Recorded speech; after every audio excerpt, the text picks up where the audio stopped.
Show ya Rayvanny ambayo imefanyika Kigoma. Show ya Rayvanny ni moja kati ya show kali ambazo ni za kibabe sana za kufungua mwaka huu 2026.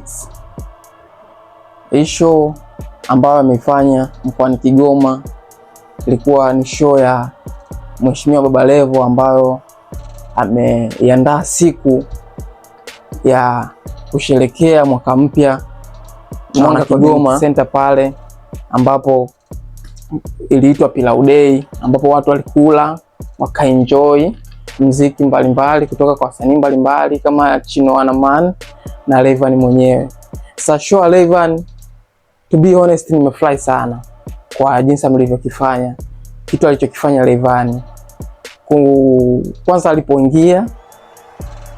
alipoingia mashabiki walionyesha upendo wa hali ya juu, walifurahi sana kumuona Rayvanny akapiga nyimbo kali, amepiga nyimbo kali sana pale kama Oh Mama Tetema. Alipiga Oh Mama Tetema, watu wengi wamevibe sana, wamefurahi sana, wameenjoy sana kumuona Rayvanny wakiperform naye pamoja.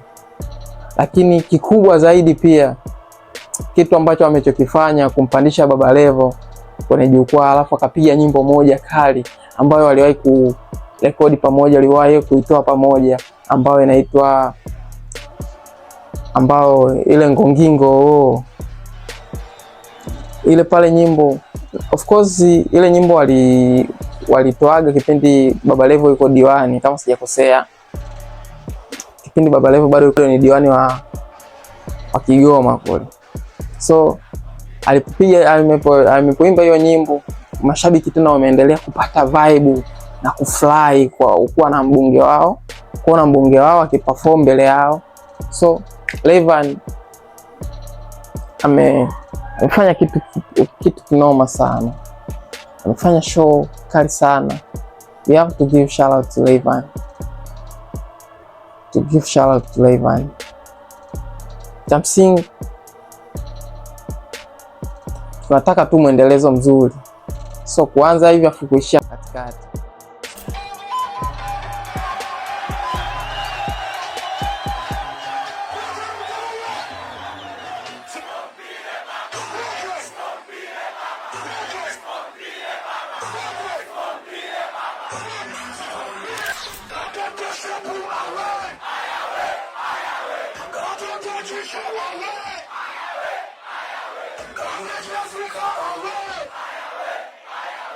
Asante kwa kutazama Promax Bongo TV.